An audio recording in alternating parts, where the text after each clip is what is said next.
Hello and welcome to day 3 of the course, Thoughts, Feelings and Ants. If you reflect back onto day 1, we talked about how mindfulness was about becoming aware of the now and the present. We're going to be diving a little bit deeper today. We're going to be thinking about what's actually going on in the mind. Yesterday we practiced how to calm the mind and body. Today we're going to be looking at what's going on. Did you know, for example, that we have 70,000 thoughts per day? It's quite a lot. And 90% of those are very repetitive. These are the stories we're telling ourselves. And if we get lost on one of those trains and thoughts, we could start believing some of these thoughts that come up. Especially these automatic negative thoughts. I'm not good enough. I'm a failure. What's wrong with me? This always happens. These are just some examples of automatic negative thoughts. You may have noticed some in your day-to-day. Just take a few moments right now to think back to your day. Did any come up for you? You may not have even noticed, but you may have just had that niggle. Guilt, anger, worry, anxiety. Today I'm going to look at the types of ants that can come up, and there's 9. And then we'll be looking at a way we can kind of tackle that. Remember that it's perfectly normal for these thoughts to come up. We all have them. It's just making sure that we're expressing non-judgment. We're not getting lost. So the first ant I want to discuss today is black and white thinking. Now, we know that the world is just one shade of grey. Things aren't always good. Things aren't always bad. There's not really superheroes or the villains. Life is just not that clear. The good people can do bad things. So it's all grey. By doing black and white thinking, we're putting ourselves in a position where if it doesn't meet the strict criteria, it must be bad, which can cause us anxiety. Just becoming aware of if we're doing that, just seeing if we can be a bit more flexible in our mindset. The next one is focusing on the negative net ant. Now, focusing on the negative is natural for us.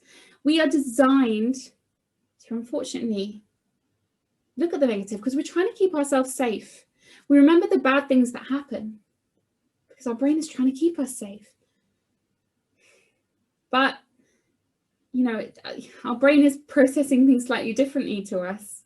We've got the mammal brain, the reptilian brain, and they react first before our frontal lobe kicks in with our logic.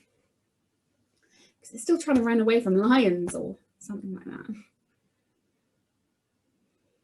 The stress and worry we have today isn't the same.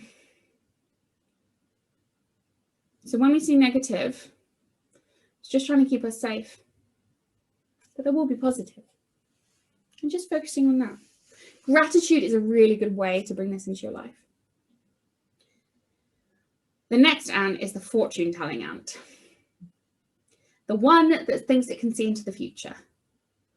This happened today, so this must happen tomorrow. Life doesn't work like that.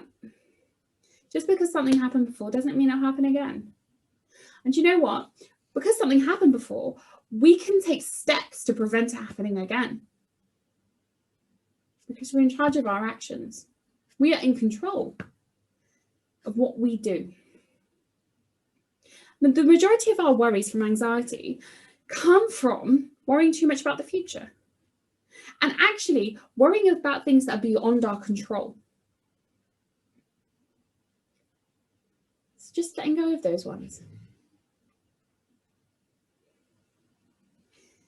The next ant is the mind-reading ant. The one that thinks it can read minds. They must think this about me because they said this. Again, where's the evidence? We're applying our own judgment onto what someone else thinks. We're projecting our worries and our concerns. We don't know what someone else is thinking. We can ask them and they can tell us the truth, or they could lie. Or we could just not worry. Easier said than done.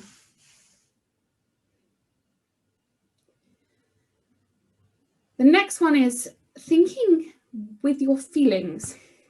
Let me explain. So what I mean by that is you're applying a feeling and making it fact. For example, if you trip up at a party and you embarrass yourself, you might say, I'm stupid. I actually just felt stupid. Just because I've embarrassed myself doesn't make me stupid. I felt a bit stupid, yes, but I'm not stupid in my real life. So just watch out for the language you're using there about yourself. The next ant is the should ant. I should eat better. I should go to the gym more. Probably two really common things we all say to ourselves. But should isn't motivating. Should just makes us feel a bit rubbish. We're just beating ourselves up. What good's that? We could do is we could just take action next time. Last week I didn't go to the gym as much, but this week I've already set aside time to do so. Positive. Should is not motivating. Next one is the label ant. We're so quick to label everything because we want to understand it. Good, bad. But with the black and white thinking again, we can't. And mindfulness is about applying that non-judgment. So taking the labels away for a second. It just is. I'm doing something I wouldn't normally enjoy, but I'm doing it. It's much more freeing. The next ant is about taking things personally. Now, there's a wonderful little exercise that I just want to share with you quickly. So, you're walking down the street. And you see your friend over the side. Hi! Hi! Hi! They just walk past without seeing you. How does that make you feel? Are they annoyed at me? Well, that's rude, isn't it? Are they okay? They don't normally ignore me. Maybe something's wrong. How dare they ignore me? They all ignored me last time as well. Oh, there must be something wrong with me. Oh, maybe it's my fault. So there's lots of different reactions. But what we're doing is, with some of those, we're taking those personally. Chances are they're probably just in their own world. I know if I walk down the street, I am, especially if I've got my headphones on. They're maybe lost in their own thoughts. But that doesn't mean it's your fault. So don't worry. The last ant is the blame ant. Remember, in mindfulness, we're talking about taking ownership of our thoughts. It's becoming aware of our actions and thoughts. We can be really quick to blame others. It's their fault I'm angry.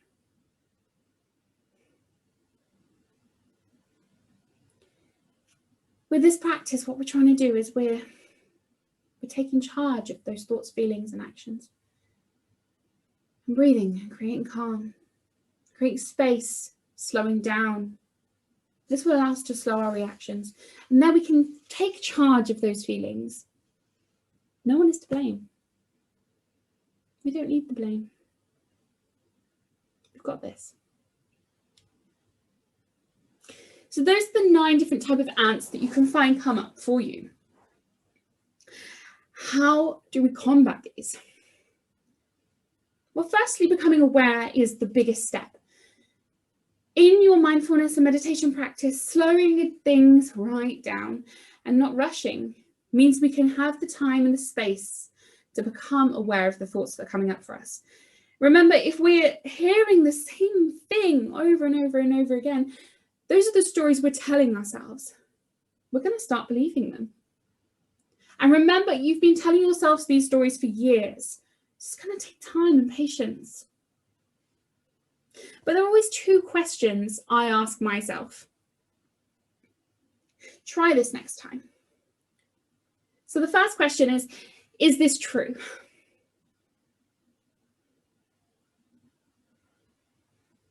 I am a failure.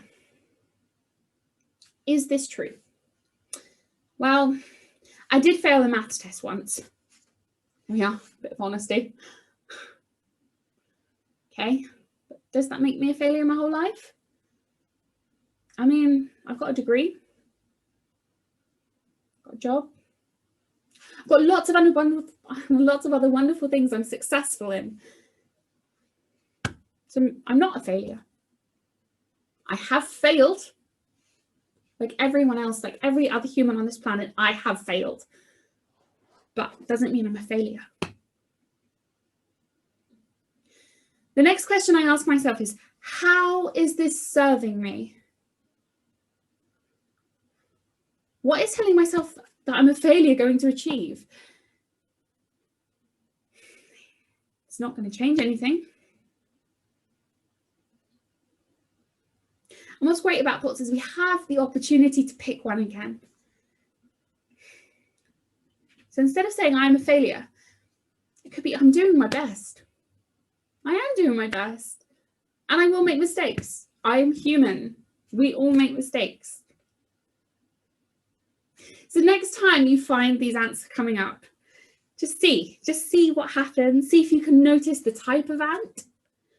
And see, with a bit of questioning and awareness, see how you can change it.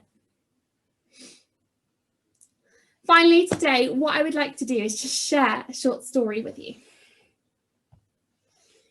It's just about reminding ourselves to be patient with change. Because you will have these thoughts. And you will get lost in them still.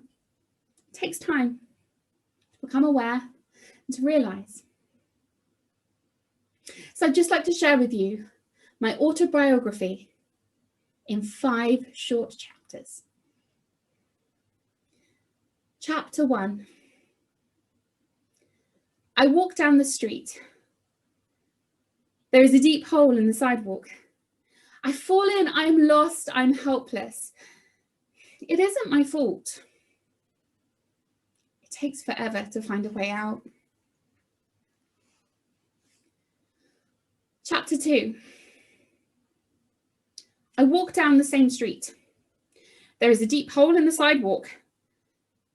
I still don't see it and I fall in. I can't believe I'm in the same place. It isn't my fault. It still takes a long time to get out.